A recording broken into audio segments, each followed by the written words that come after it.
Hi, I'm Dr. Boyce Watkins from yourblackworld.com, and a lot of you saw the Steve Harvey movie that just came out, Think Like a Man. That movie was very popular because apparently there are a lot of women who feel that they need to think like a man in order to be successful in their relationships. We can't deny that there are challenges in the black community that maybe we didn't have before. But I think a lot of times we forget to also ask what's going on with men and if they have frustrations and what those frustrations might be. So to kind of dig into some of that, I reached out to Ree, the relationship guide, who's our resident relationship guru at Your Black World. And Ree asked a really compelling question of the audience. And the question was, are black men bitter about love? And so I want to ask Ree, when you asked that question, what were some of the responses that you saw from some of our readers? The one thing that I've noticed that's been consistent with some of the readers is they're complaining about black women's attitudes and a lot of finger pointing. Like, for instance, with the 4 reasons why good guys get overlooked, I did see a lot of black men saying how disappointed they were in, black women for choosing to be with the bad guy, the guy who has multiple children by several different women, and then, the black woman comes back and blames the good guys for choosing to be with the bad guy. And so, again, I just noticed across the board, it seems like black men is kind of fed up with black women's attitudes more so than anything else. So I would say attitude is something that is kind of making black men upset with black women. Now that's very interesting. I think that I've heard some similar things in the sense that, I think you can link a lot of these problems, these relationship challenges to, the missing father in the home that's really kind of occurred over the last 30, 40 years. That's one of the reasons why I've argued, along with Michelle Alexander at Ohio State, that there should be reparations for the war on drugs, because one of the effects of the war on drugs is, among other things, is that drugs and violence and mass incarceration, along with declining employment and educational opportunity, has really led to the breakdown of the black family in America. And a lot of fathers are not in the home. So what happens as a result? Well, men grow up not really learning how to be men. They don't know. Their fathers are the rappers that they see on TV, and these rappers teach them that being a man means that you carry your blunt in your pocket and your gun in the other pocket, and you have sex with all the women you can and make a bunch of babies, and you don't get educated and you don't do anything responsible. So your ability to be equipped to even be a man is limited. Well, at the same time, for a lot of young women, their images of manhood become distorted as well. That hardcore rapper becomes their ideal man. So, every time you're saying, oh, I wish the guy would be nice to me. Well, guess what? You're the one sitting there shaking your butt every time Lil Wayne calls you a bitch and a hoe in a song and talks about how he went out and shot 5 dudes last week. Well, if you somehow feel that a man needs to be overly aggressive and overly dysfunctional in terms of his behavior. Not that dysfunctionality is good or bad, but we all have some level of dysfunction. But the point is, if you feel that a man needs to be some sort of a tiger or a very assertive, high testosterone, very mean, rough, cold, coarse individual, if that's your model of manhood, well, guess what? That's exactly what you're going to get. And what you find is that model of manhood is not conducive to somebody who is going to love you and be there for you and raise your children for you. He's gonna have sex with you and bounce. So, Ree, do you think that in light of the fact that there are some women who are not trying to chase the bad guy, but yet sometimes they still end up being disappointed, do you think that they have any reason to be concerned about what's been happening with black men in America and the black men that are coming in their lives who aren't doing the right things? I mean, I definitely think that they have reason to be concerned. Black men as a whole are just not doing well in this country. Most black men are in prison versus being in college, opposite for black women. more black women are, acquiring degrees and getting, great careers and are just very prosperous right now. So I do think that they have reason to be concerned. However, I don't think that, that should give them a reason to kind of too picky in selecting a man, because there are still good black men around. So I don't think that they should just, be hard on the guys who are doing what they're supposed to do. And I think that's where the frustration from the good black men is coming from. They're like, hey, we understand that you've been dating the crappy guys, and we know that, most of us as a whole aren't doing so well, but don't take that frustration out on all of us. We're not all bad guys. There are some good guys out there, and I agree with them. I don't think that black women as a whole should be taking their frustration out on all black men. I mean, I think that's ridiculous. If that's the case, then all of the good black guys should treat black women radio vixens, So I do think that black women should be concerned, but I also think, we need to not lump every black man in the same boat. We need to know that there are some good black men, and we need to be more open to dating those black men. Those guys may not be the most attractive men. They may not have swag. They may not be Jay-Z, street guy turned corporate, but he still is a good man. And if your goal in life is to be loved by a man who, is responsible, makes sound decisions, is going to, treat you right, he's going to be faithful, then you need to open up your heart to those guys and stop, being distracted by the exterior. Not saying that you should go date someone that looks beastly in your mind. Obviously, if you can't see yourself kissing this guy or whatever, I guess it probably wouldn't work. But at the same token, I do think we need to be a little bit more open-minded to dating guys who may not be the finest thing walking around. I think we need to change that as a whole.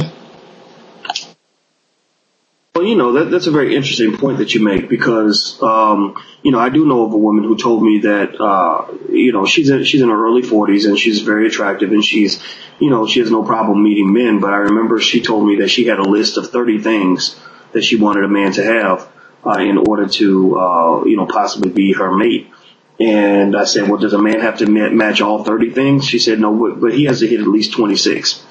And I thought that was really interesting. Because I'm sort of thinking, okay, really, you don't want a relationship. You're really sort of seeking something that probably doesn't exist. And I think that what's also interesting is that when I give my daughters advice, which I think that, I think that maybe for some women, they miss that fatherly advice because their fathers were not there.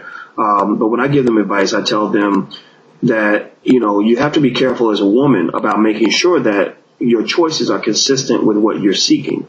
Some women, or in the terminology I might use is, don't get yourself caught up in buying a lottery ticket. And here's what I mean by a lottery ticket. There are certain men in our society who are what they would call the alpha males. They're the men that every woman wants. They're the tall, handsome guy that walks in the room that's making big money, that's got all the things in terms of personality that you're seeking. He's got the perfect look. He's got everything that you visualize as like your Prince Charming. And it's fine to pursue that man, absolutely. But where the problem comes in is that when that man walks in that room, and if he's in a relationship, in many cases, a lot of times he may not even tell you he's in a relationship. He's not going to show you his Rolodex where he's got 50 other women that had the same reaction that you had, who are all sleeping with him to try to get him to marry them, to try to become that woman that they want. Now, if all you want is a piece of him, if you just want to go sleep with him, then guess what? He probably, in many cases, many of these guys have an insatiable appetite for women. They have a Rolodex that is infinitely large. They will always have room for one more chick on their list of chicks. And if that's all you want to be is another chick, then that's fine. But if you want to be the main woman, the woman that he loves, a woman where he goes in public and professes his love for that woman and says, I want to be with this woman for life. Well, you have to be a little more careful, cautious, and calculated when you're making that assertion. You have to realize that sometimes there are always men, good-looking men, perfect men, who will be more than happy to give you a part-time job as what they call a temporary contractor, or in corporate America, what they call them, I forget the terminology, but you got the short-term contractors, and there's always space to be a short-term contractor. But if you're looking to be a full-time employee and to get a commitment that is bilateral between the two of you, sometimes you have to modify what you're looking for and balance things out. So you may see another guy who is not as tall, who doesn't have as much swag, who doesn't have as much money as the dreamboat that just walked in the room, but that second guy might be willing to commit to you and give you what you're looking for as a long-term committed mate who will have children with you and raise those children and do all these other great things. So I find that sometimes women can't balance the two. They'll pass up the good guy who's maybe a level 8 and go after the level 10, not knowing that you're competing with 40 other women at the same time. So that's what I say when I talk to my daughters, and I say, don't buy the lottery ticket. Because when you're doing that, when you're competing against 40, 50 other women, you're really buying a lottery ticket saying, I'm going to give you some sex too, just like all these other women. And I'm hoping that out of these 40 women, you pick me. Like I'm hoping that NFL athlete or that NBA player that I'm chasing picks me over all the groupies, all the women that are coming after him or whatever. And it doesn't mean that you can't find what you're looking for with those men. I'm not saying that at all, but it certainly means that sometimes I've seen in cases, too many cases where a lot of women will play the game from the rear instead of playing it from the front. And then the last thing I would say for the brothers is, in terms of being bitter about love, I think that the bitterness to some extent can be justified because I see a real trend toward shallow materialism on the part of many young women. Like I'm judging my man based on how he looks and how much money he's got. And I am a good catch because I'm pretty and I'm educated and I've got a good job. Well, being pretty and educated and having a good job does not make you a good woman. That's a good start. Absolutely. It makes you a great teammate, a great partner. But to me, I'm thinking, well, where in the conversation do you talk about your character, your loyalty, your ability to love a man and to make him feel good about himself as a man? If you don't have that, then fine. I mean, those other criteria you mentioned are the criteria to become maybe a good business associate or maybe a great friend or maybe even a great sex partner. But when you talk about somebody making you into a life partner, you've got to have, work toward the whole package. And then also you got to think about what it is you're trying to seek out. Are you seeking love and true connection? Or are you seeking a bunch of things that make your man into the perfect accessory? He's not a Coach Purse. He hopefully will be the father of your children and a partner for you for life. And you got to think about that too. So, I know I said a lot just now. Rhea, I will let you get the last word if you have something to say. I'll let you shut it down. What say you, Rhea?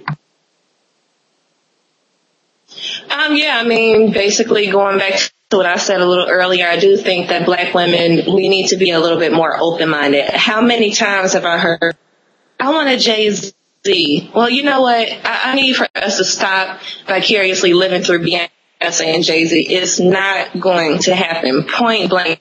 It's of a Jay-Z hood guy turned corporate America are over. He is literally one of a kind. Literally. I think that we need to stop looking for that. It doesn't exist. Just put that in your brain right now. It doesn't exist. And we need to be more open-minded. A lot of the comments I saw for the article that I posted about Tank, the R&B singer Tank, who was posing semi-nude, I asked the ladies what they consider dating a man who's comfortable with, sharing his body almost completely nude to the entire world.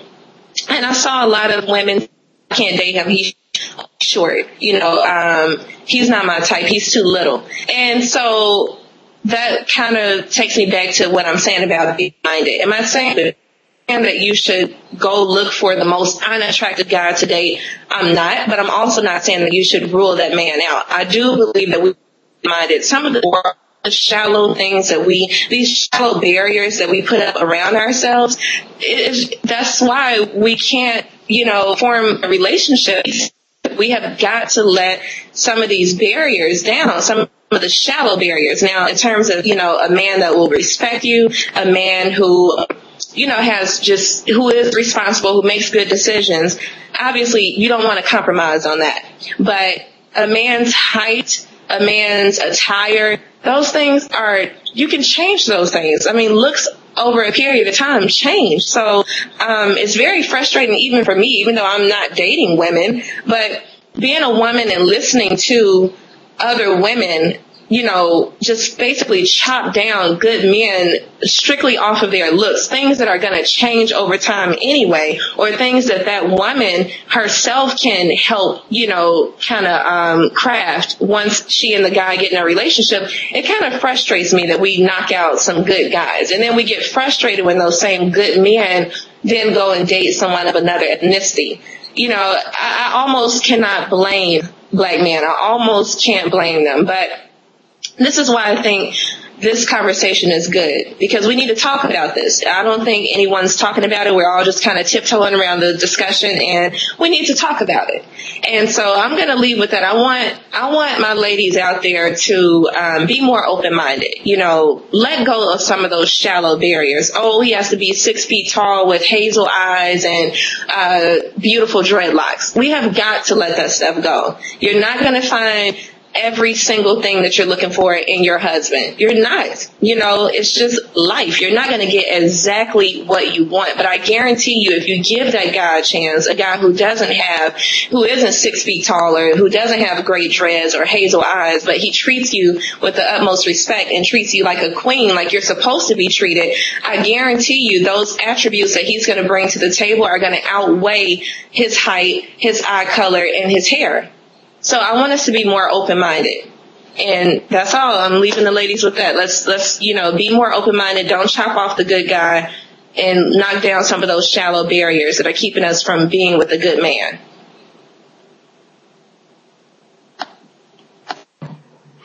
Interesting. Well, I appreciate your time on this, Ree, and I think that it gives us a lot to think about.